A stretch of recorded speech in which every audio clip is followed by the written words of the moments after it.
Halika na, sabay tayo. At kung sinong may gusto,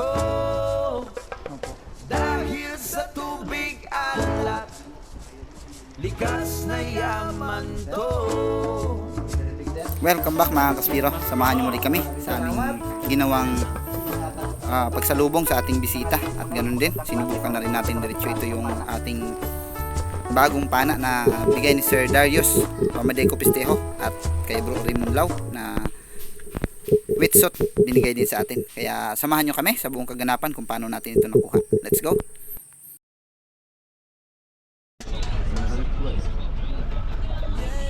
Maaga pa lang naghanda na tayo mga kaspiro para sa biyahe. Medyo mahaba-habang biyahe mula dito sa bayan ng Dumaran papunta ng Puerto Princesa. Kauna-una ang sasakyan, isang fiber o fast crop papunta ng mainland Ligit o Santa Teresita Dumaran. 40 to 50 minutes din ang biyahe, lang isang oras ay matungarating ang pantalan ng Santa Teresita.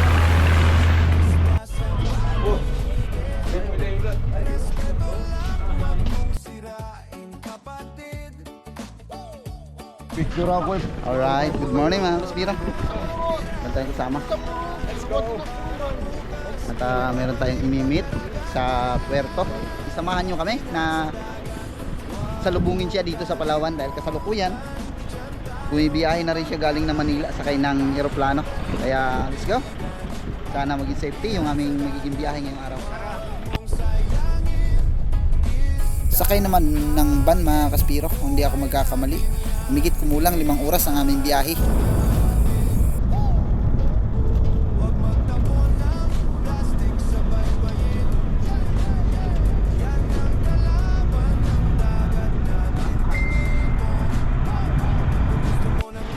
Alright, stop over kami mga kaspiro. Maruhas, Palawan. Ay, yun ulam. Kapaitan at fried chicken. That's it.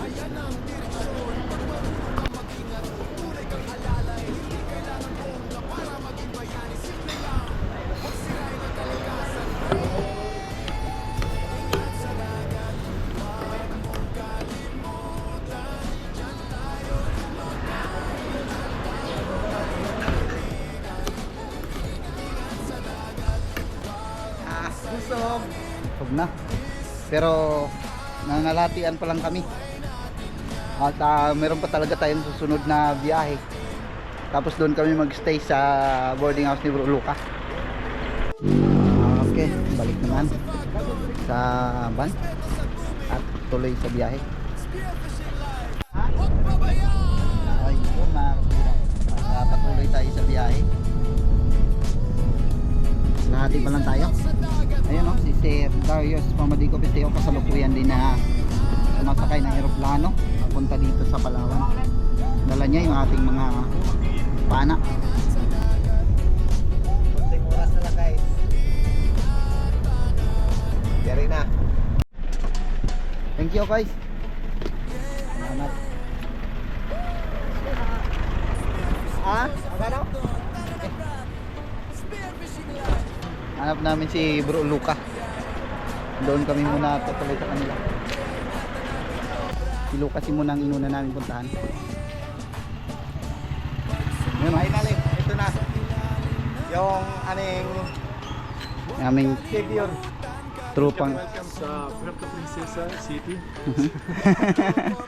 Kumusta guys? Okay kayo. Grabe gutom na. Kapoy. May kape. Alright. Grabe yung tour guide namin. Kuya Joseph tsaka si Kuya Jeff. Poblasyon pa ako siya sa Ligit. Vloggers.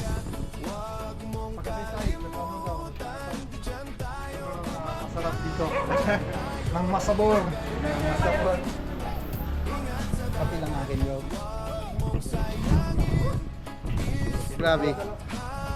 Kaspiro yung ating naging tour guide dito sa Puerto. Isang Amerikano ang tour guide. Malupit. See you guys. Ayun mga kaspiro, nandito kami sa boarding house ni Bro Luca. Ito. Ayun. At magkapi-kapi muna tayo. Kape guys, kape. Yung apartment ni Bro Luca. Oh. Yeah, it's a beautiful house. Grabe ka power, talagang ganda. Pero mayroon dito ano talagang maganda talagang saging na ito. Sabi ko yung Puerto Princesa. Ayos bro, ang ganda ng ano bro. Ang ganda. Ang boarding house ni Bro Luca. Pagkatapos namin magkape mga kaspiro, pumunta kami sa local hut kung saan nandun si Bro Raymond Lau, yung nagbigay sa atin ng wheelshot.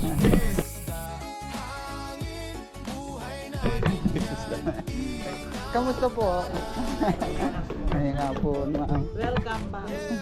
Mama ni Reb mga kaspiro, yung sa Luro PH.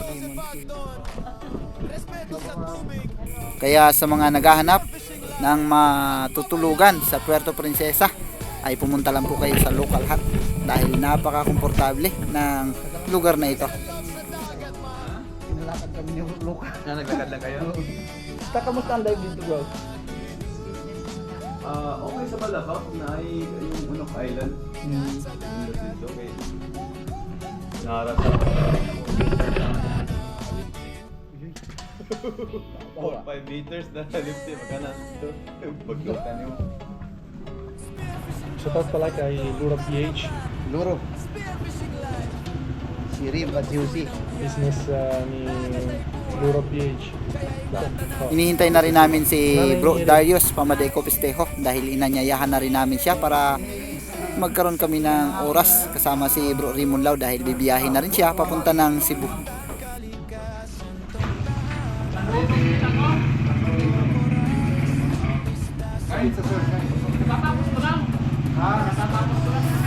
Sa kanya po galing yung ating ginagamit na carbon ngayon, 130 cm na invert kay Sir Darius. At subscribe niyo po yung kanyang channel, Left Handed Bully, para sa mga impormasyon kung paano tayo magkakaroon ng pana at kung magkataon libre pa ito. Nalilot ako sa dalawa eh. Si Jose yung medyo maputi. Opo. Yan. Seriously, yan. Yan, medyo mataba. Medyo seriously malutong. Nasa lodging house ni Bro Darius yung pana na ibibigay sa atin mga kaspiro, kaya pagkatapos ng merienda ay pumunta na kami doon. Palawan ah.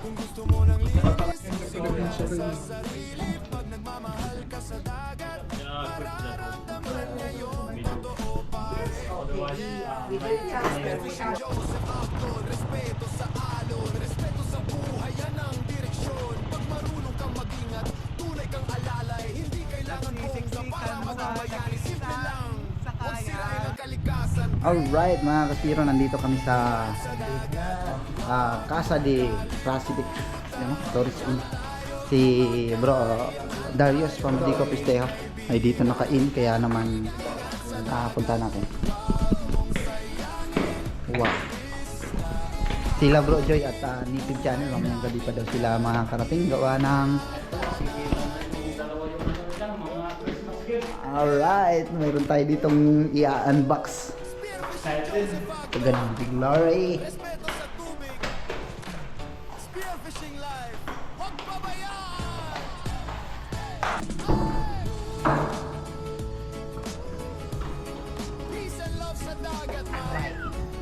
What's up mga kaspira? Nandito na tayo sa katotohanan. At i-unbox natin yung Christmas gift sa atin ni Sir Darius. Ako na lang ang mag-isa-isa. At ating panuorin ang napakagandang pelikula. Siyempre maraming salamat po sa suporta at patuloy na pagsubaybay mga kaspiro, ganun din sa pamilya ni Sir Darius. Natin na matatagang espiro. Ano ba? Agay! Paano masumaya? Wow. Ayun na. Hindi mo itatanggi kasi may ito na talaga mga kapiro. Ang dating pangarap lang natin, tawat tulong ng Diyos ay talagang ginawa ng paraan at gumamit ng taong napakabuting Ang kalooban. sticker nito bro, Maraming salamat. hindi siya ma-scratch kasi naka-support siya. Opo. Kahit anong Sir. Thank you very big, sir. Merry God bless you. Christmas bro! Maraming salamat. Yan ha. Ingatan ko talaga to. Tapos ano, sabi ni Messi, shout out. Congrats. To God be the glory. Hindi na tapos yan bro, may ano pa yan. May kasama pa yan. Kaya lang ano to, 4.5 na lang, 4.5 mm yung spare. Yan, ano yan, hanggang 16 yan eh. Opo. Kabanji. Sa banji niya, sa kuya. So, ikakabit mo na lang yung shock mo dyan. Ayos din mala bro. Oo. Kuhan. Yan. Tapos, itong kay Merry Christmas, kaya no, kay Brother Jack. Ito lang muna nakayanan eh. Thank you so much. Talaga. Minsan lang tayo makawak ng ganito. Nako, may ano pa, may plastic pa. Oo nga. Wow. Plastic pa oh. Yung shop niya nasa Dumaran. Nauna na sa Dumaran. Grabe. Complete setup na. Ito yung ano, ito yung sinasabi ko, Brother Raymond, no? Ayan, yung, ano niya, Easy to load. rest tab niya. Ayan siya, 1, 2, hanggang dito. Tapos yung final, ano niya. Di ba, may papahingahan ka sa pagkasamo, bro. Ganda talaga. Hindi ka talaga mahihirapan pagkasan ito. Hindi ka mahirap. Walang sabit mo dito, makakabuhilo ka na eh. Makakabuhilo ka na eh. Lapit na eh. Oo. Yung unang buhilo mo ang talagang kailangan mong pahinga eh, dahil mahaba siya. Kasi inano ko yan, yung dating setup ko, yung original na setup, wala talaga yan. Sabi ko, kinakasa ko bro, hirap na hirap akong i-diretso dito. Opo. Layo kasi. Malayo kasi mahaba. Ngayon, ano, natakil na natin yung problema na ano, hirap na pag ano. Tapos, ayun, ginawa ko na lang yung, ano, yung copy na yan para Dito may dito yung isasalit bro. oh, yan. Ibibigay ba natin to kay Jake o kay native? Kay Dapat Native. na dapat eh. Ano channel? I-ano natin yung kwento kung bakit napunta kay Jake to eh. Para maano naman yung Iyo. pangpadubag loob naman kay Native. Opo. Originally kasi, nakita ko yung ano, nangihiram kasi Native kay Joy. Opo. Tapos, after few weeks, may ano na siya, after few weeks may bago na siya. In fact, may ano na May siya. ano siya, may carbon na siya na ano. Oo, kumpleto na yan. Tatlong ano to eh. Yung binili ko, yung parang niya, tatlo. Opo. Yung isa, may pinagbigyan ako. Tapos, yung isa, dapat kay Native. May sticker na talaga siya. Pagbalik ko dun sa UK, i-videohan ko para lalo lalo siyang masaktan. So, nagkaroon siya kaagad-agad na ng Bagong pa. ng carbo na ano, dito, bigay na lang natin kaya ano, kay Check. Kaya Kaya, pa yung sa akin mo. kaya Kaya Check, sa kanya napunta. congratulations bro. Thank you po. Yan. Po, sir, ayos. Thank you po talagang pangarap lang. Ayun, tawag na. Natupad na. Ito, thank you so much. Yan. Tapos bro, yung request mo, tayo na lang, tayo na lang. Yung Hermes, pag may ano daw, yung open mouth. Open mouth. Pag halimbawa gusto mong magano, pero sasuggest ko bro Pero na sayang yan. mag-stick dyan kasi ang lakas ng ano niya, ng recall niyan kasi ano, Mahaba siya. mahaba siya. Pag inano mo ng open muscle. Sa akin na size. Ano yan, aralin mo lang, sanayan mo lang yung sarili mo na ano. Sayang talaga yan. Sa una talaga, sasabihin mo na ano. Wow.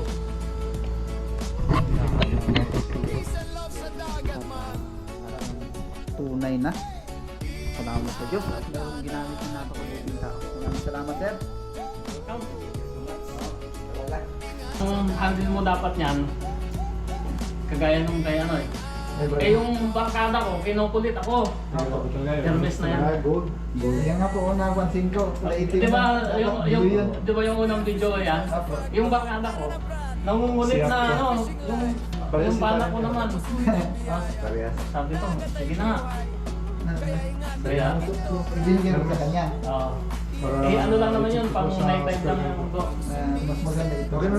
Ano yan eh, double roller yung trigger mechanism yan, tingnan mo.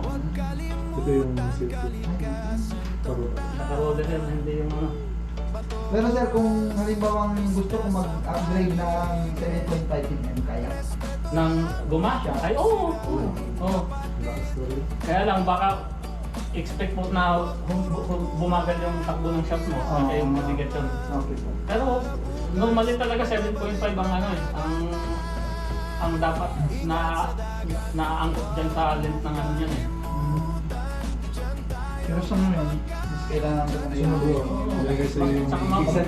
Tsaka mas mabilisan kasi mas magaan eh. Dito. Thank you. Thank you. So that is pang... Sa... Ito yung... Yan, ginawa ko lang yan bro. Pinabricate ko lang yan. Yan. Sabitan ko. So, di ba out of the way bro yung ano niya, yung shooting line pag kinang... Ito na talaga yan eh. Kasi pag hindi mo nilagay dito yan, sasabi. Channel.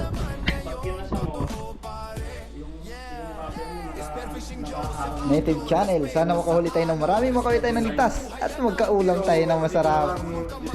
Aray ko, dapat sa iyo yung isa. Sa bagay, mas maganda. Saka mapapansin mo bro, i-try mo pag dito mo ano, pag kinasa mo, nakaharang yung shooting line dito sa gitna mismo, di ba? Mahirap eh, kasi load pa rin. Ayos. Pag dito mo nilagay bro, wala hindi siya sa labal yung shooting line mo. Ayan ang ibig kong sabihin bro, akala ko ito hindi pwedeng gawin sa carbon. Akala ko pwede lang sa kahoy. Alam mo ang ginawa ko dito? Opo. May kahoy na nakabuo niyan hanggang dito Ah. para pag in-screw ko. So, hindi talaga papasukin ng tubig yan. Opo, at saka ito hindi naman masyadong napipirsa talaga ito eh. Saka kahit persen mo yan, kahit pati pang isabit mo dyan, naka-mount sa kahoy yan. Yan ang nagpapagulo sa akin. Nagkaroon ng shock, nagkaroon ng lalagyan ng dynamo dito, samantalang sa kahoy lang pwede yun gawin. Engineer yung ano niya. Kaya nga po. Training yan, malaki yun bro. Pag kaya. Kaya, oo, kaya. Kaya lang, siyempre para ano, may video tayo. Lalo sa amin bro, mahirap ang online bro. Bro, bakit may balot pa yan bro? Para May kamote dyan. May iba? Baka malamigan eh. Ang Basta bagas, may ngalingan ito eh. I want to buy a new spare gun. Kita mo. gano'n, lagyan mo bro ng ano, Hermes talaga gold. Grabe talaga. Malaking tulong sa pamilya namin yan, ni Bro Jake, sa akin at syempre para meron tayong aabagan palagi na panibagong video natin sa araw-araw na ginagawa. Maraming salamat bossing. God bless you. Alright mga kasira, nagpaplano kami kung anong uulamin namin. Ano ulamin natin mga kasi? Anong ulamin? Ito, maganda. Maganda talaga ng sunset. Dito sa Pati yung sa likod ng sunset bro, maganda rin. Puerto Princesa. Bro, Daming paniki sa taas. Ayan o. Nasabihin natin si Master Jack dito ah. saan tayo? Saan tayo? Kain tayo, chowlong, Yeah, Chowlong. Sawadiko! Changlong daw, changlong.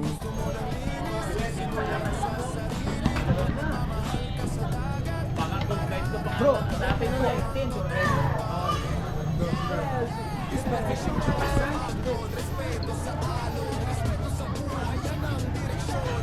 Spaghetti. Spaghetti. Macaroni.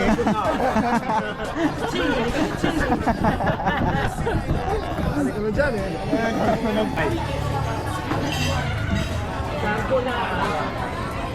Spaghetti. Sir, spaghetti. Ano na? First name? Darius. Darius. Or Anthony. Sarap nito mga kaspiro. Maraming salamat sa ating guide. You know, nakakain tayo ng masarap na noodles. First timers. Subukan natin dito. Dumudugo pa, pre. Dumudugo mo. Ganyan pagka Sariwa. sariwa.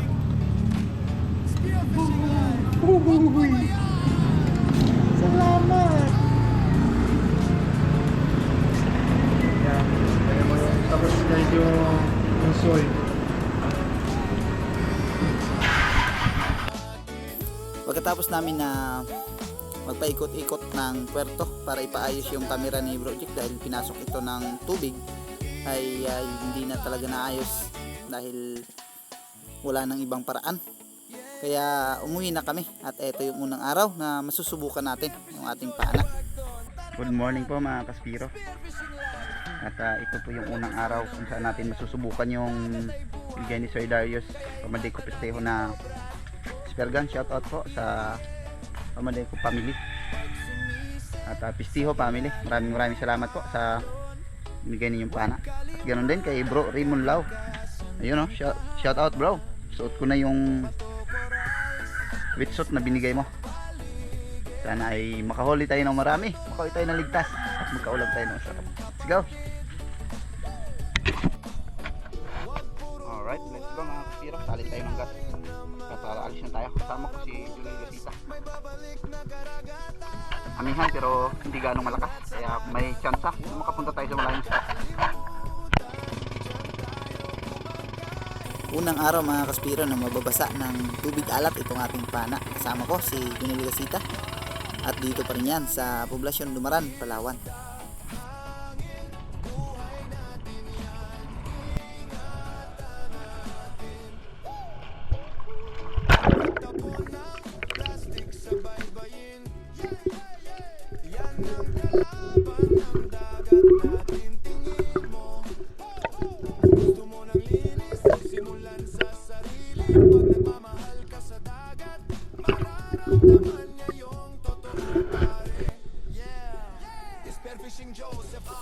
Warm up dive tayo dito sa mababaw na area mga kaspiro. Masid tayo ng isda na pwede natin mapana, pero sa pagkakataong ito hinihiling ko talaga na malaking isda yung ating unang magiging isda sa pana na ito, o unang kalabit kumbaga.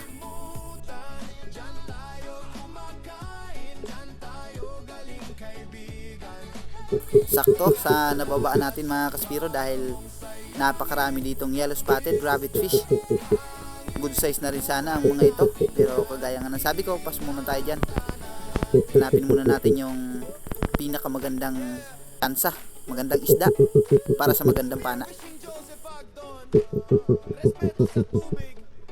Maraming salamat po sa mga nagpapa-shoutout para sa unang kalabit natin.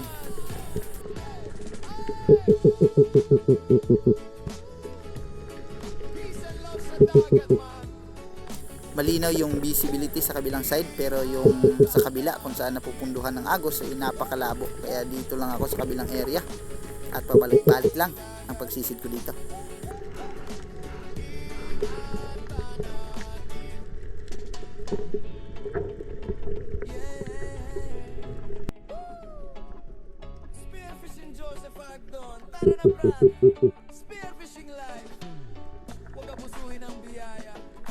Biglang nagpanik itong mga baitfish mga kaspiro, kaya akala ko ito na yung unang pagkakataon na maipupull natin yung ating trigger, pero huli na ako dahil nakalayo naman lamang siguro yung isda na naghahunt kanina, kaya sinubukan ko pa rin mag-abang baka sakaling bumalik ito. Kung mapapansin nyo, napakaraming isda dito sa aking paligid.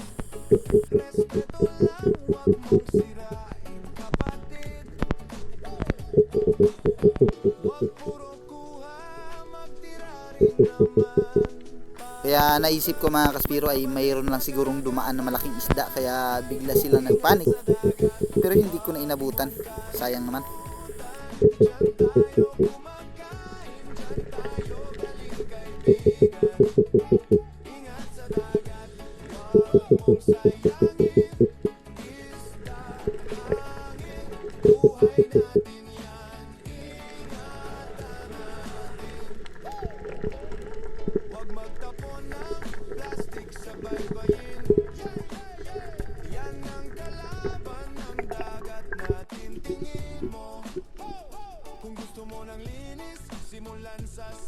Medyo may kalakihan din yung bahura na ito mga kaspiro, kaya binaybay ko lang yung panganto niya. At dito sa may bandang ibaba ay meron ako nakitang Maori sea perch na sumugod sa atin. Abot na ang distansya, pero hindi ko kinalabitan muna kasi estimate ko siguro nasa 1 kilo pa lang. Kaya hindi pa angkop na panain para sa unang kalabit natin sa ating pana. Ganun din, mamaya-maya lang ng konti. May yellow stripe, sweet lips din na lumapit sa atin. Pero ganun na nga, masyado tayo munang mapili para sa unang kalabit.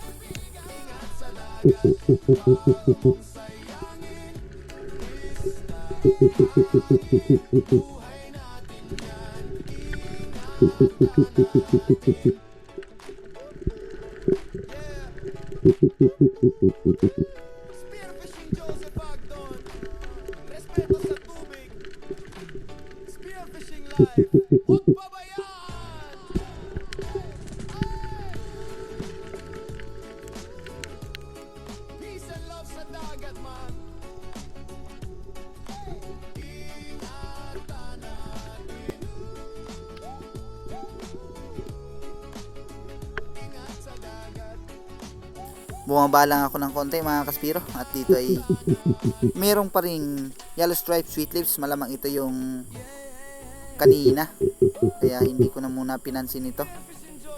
Minsan din kasi ay nakakapana ako dito ng mga Brazil tribali o yellow tail, kaya sinubukan kong mag-abang-abang.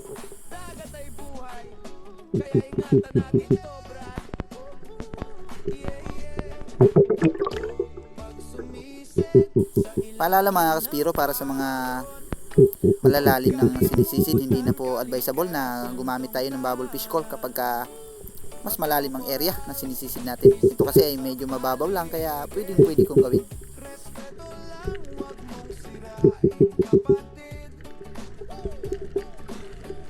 Napakakalmado ng mga bait fish, wala kasing agos at walang naghahunt sa kanila, kaya umabante na naman ako sa unahan.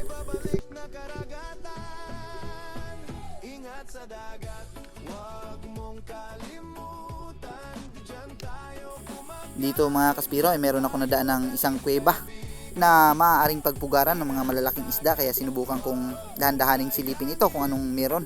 At sinalubong tayo dito ng isang Maori sea perch, ganun pa rin. Nasa 1 kilohin pa lang, kaya hindi ko na muna pinana. Huwag magtapon ng plastic sa baybayin. Yan ang kalaban ng dagat natin, tingin mo. Kung gusto mo ng linis, simulan sa... Sinubukan ko pang mag-abang, baka sakaling may malaki itong kasama mga kaspiro.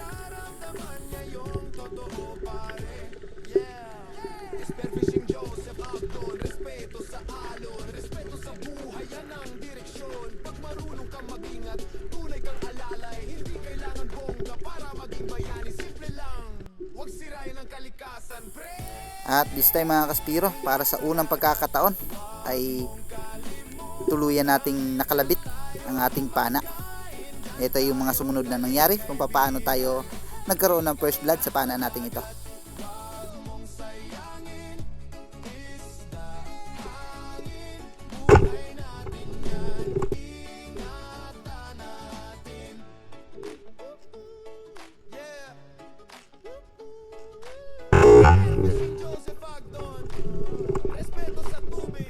Isang kanlay o Maori sea perch at mamurunay naman sa ibang tawag yung ating naging unang isda sa pana nating ito mga kaspiro. 2.8 kilos, kaya hindi na masama para sa unang kalabit.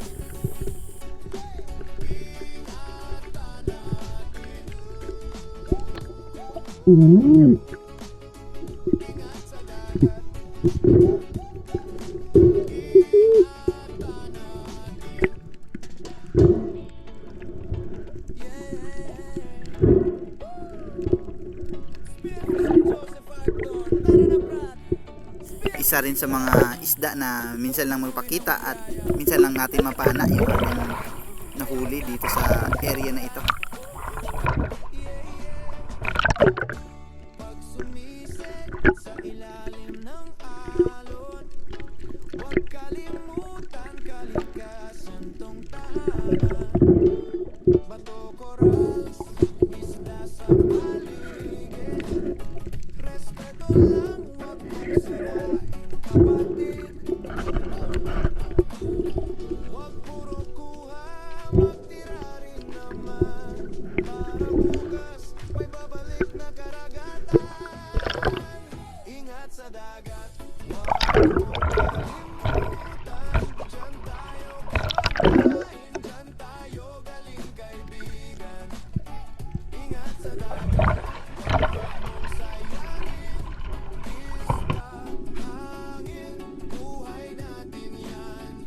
Okay na mga kaspiro, naka first blood na ng ating pana at magandang klaseng isda, kaya sa pagkakataong ito kuridas na tayo.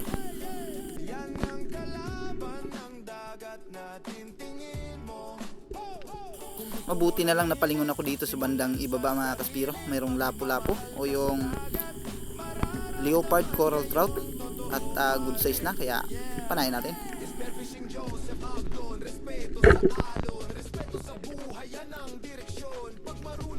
Akala ko hindi tinamaan, yung pala spine shot mga kaspiro.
Paunti-unti nang lumilinaw yung kabilang bahagi ng bahura mga kaspiro, kaya sinubukan ko na mag-ambush dito, kaya lang alanganin na tayo sa oras. Spearfishing life, huwag abusuhin ang biyaya. Dagat ay buhay, kaya ingatan natin ito, brad. Yeah, yeah. Pag sumisid sa ilalim ng alon, huwag kalimutan kalikasan tong tahanan. Bato, corals, isda sa paligid. Respeto lang, huwag mong sirain, kapatid. Ilang segundo pa yung lumipas mga kaspiro at mayroon ako nakitang putian na paakyat, hindi pa ganong kalakihan pero kuridas na tayo ngayon, kaya inantay ko na lumapit, kaya lang hindi masyadong dumikit. Sinubukan kong ilong rinse, nakabitaw nga lang.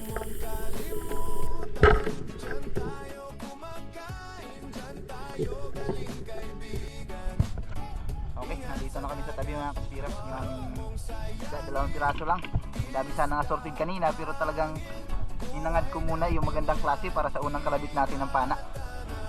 Siyang Maori Sea Perch o Kanlay, yung ating unang huli. Let's go. Uulamin ko sana mga kaspiro, kaya lang nasalubong ko si Mayor Richard Herrera at gusto niyang bilhin yung ating isda, kaya pinaubaya ko na muna.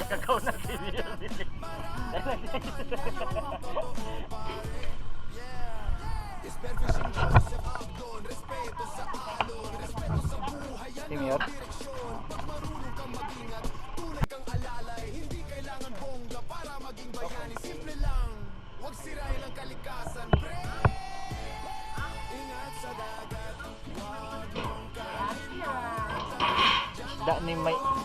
Pagpaumanhin nyo muna mga kaspiro, sa pagkakataong ito hindi muna tayo makaka-shoutout dahil nagkataon na walang load, hindi ako makapag-online, kaya sunod na lang po.